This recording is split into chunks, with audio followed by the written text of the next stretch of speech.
All right, guys, there are plenty of videos on YouTube on how to remove a fender from a Jeep Wrangler, or in this case a Gladiator. They're all the same, as long as they're, you know, a Jeep thing. So I'm going to show you guys how to remove this fender without breaking the clips behind it. Okay,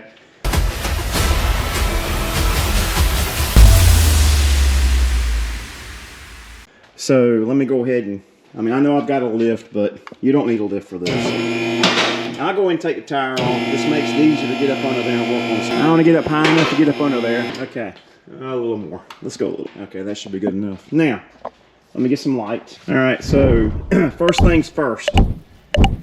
What you want to do is, let me see if I can hold the light and the camera at the same time. I don't know if I can, but I'll try. You want to remove, there's a 10 millimeter right there. Let's see, right, there's a 10 millimeter right there. There is a 10 millimeter right there. There is a 10 millimeter right there.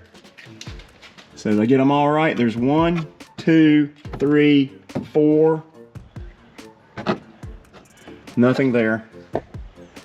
So there they are. 1, 2, 3, 4. And then a plastic push pin. You need to be real careful with this. You can demolish those things. And that push pin goes right there.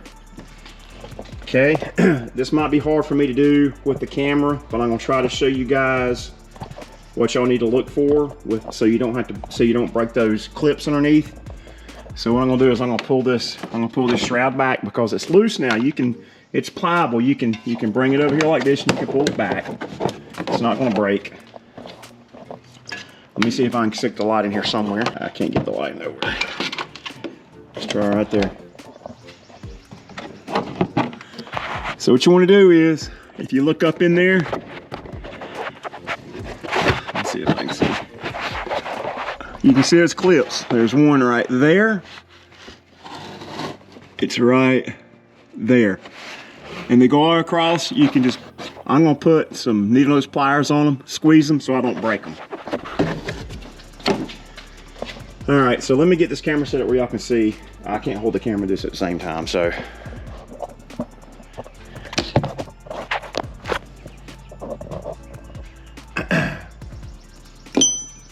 I'm gonna start over here on this side because it's easier to see the clip that's over here.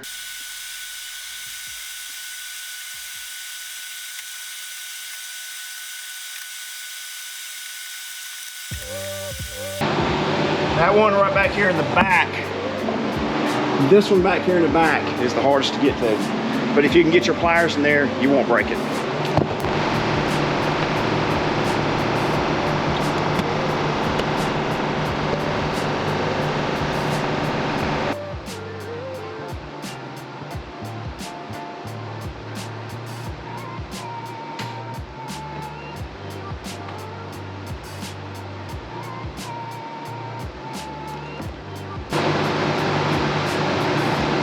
Got one clip.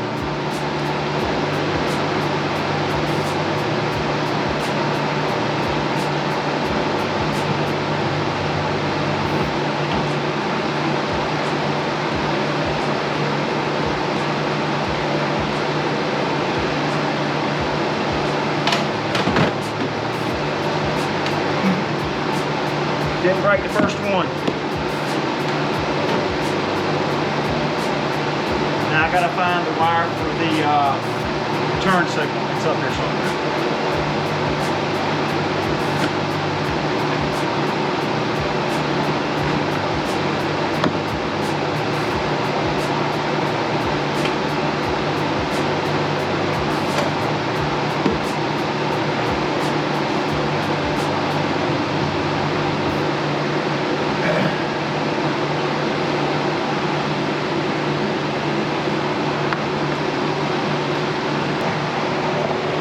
All right, guys, there you have it. That's how you remove a fender without breaking the clips from a JL, Wrangler, or Gladiator. So as you can tell here, there's no clips left in the body. That's the exact way it was put on from the factory. There were no clips there when it was put on from the factory. And I'm gonna tell you, these quarter panels on these newer late model Jeeps are thin.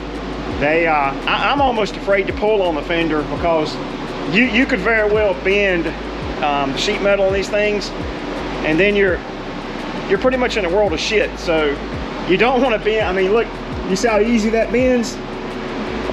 Can you? I don't know if y'all can see the flex in that. You see that right there?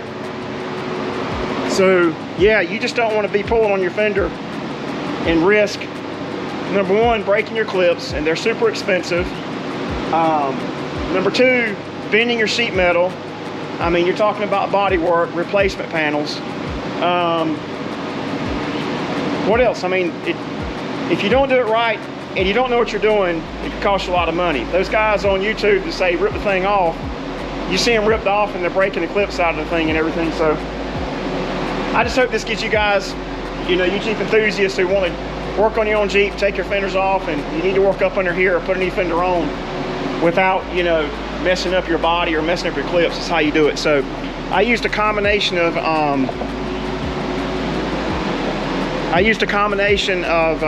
needle nose pliers. I used this long one right here. Okay, that helped for the one that was way back here. I had to go all the way in here like this, and I had to squeeze that clip in, and you got to squeeze it in where it's actually bulged out against the sheet metal. So you got to get it from the right angle. I used that one for the long one. Well, I use this one pretty much for most everything. I also use this needle nose pliers right here, and I tried the small one right here for some of the easier to get to clips. It didn't work out really well, so probably a small one's not your best bet. I mean, yeah, that's about it. So the reason why I had to take my fender off is I just installed a Toebar system on this yesterday, and I've got another video about that as well. So I had to take the whole bumper off for that. So I got this installed yesterday. There's two more crucial things you need to install on Jeep in order to tow it behind a motorhome, or pretty much to tow it behind anything really, and you're going to turn this vehicle into a trailer. So in order to turn it into a trailer, first of all, you got to have hookups in the front, which I've got now. That I installed that yesterday. Everything's good there. The next thing you need to install is, in my case, I'm using what's called a Ready Brute Elite Toebar System. The Ready Brute Elite Toebar System has a surge brake system. That means whenever you hit the brakes on your vehicle that's towing your Jeep or whatever, it pulls a lever, and it pushes in and pulls the lever. So you need a way to actuate your brakes on your vehicle. And the way this system is designed is called the Ready Brake System. And basically what it uses is, it uses aircraft grade cable that, and I'm gonna probably put mine in the center here because you want it to go straight into your arm for your surge brakes. But I gotta run a cable all the way from the front. It's gotta come around in here, around the frame. It's gotta go over the springs. It's gotta come straight. It's literally gotta go right up underneath your brake pedal through the firewall. And then that cable hooks onto your brakes. So whenever you hit the brakes in your RV and it pulls that lever, it's pulling that cable. So it's also got a breakaway cable. So you need a safety mechanism, right? If your Jeep comes detached from your RV, you want, you know, automatically pull your brakes. So that's what this system is right here.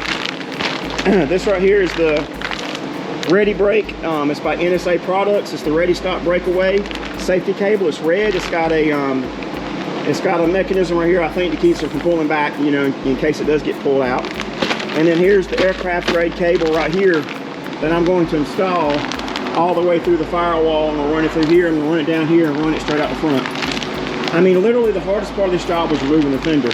So, and I also got to install the wiring. So you got to have all your wiring right here for your, you got to have all the wiring for your tail lights. You need to turn your Jeep tail lights and brake lights into a trailer. So you got to have a mechanism to get the signals from your RV to the back of your Jeep for turn signal, hazards, brake lights, running lights. That'll do all that. Just, it'll turn this thing into a trailer, basically, is all you're doing.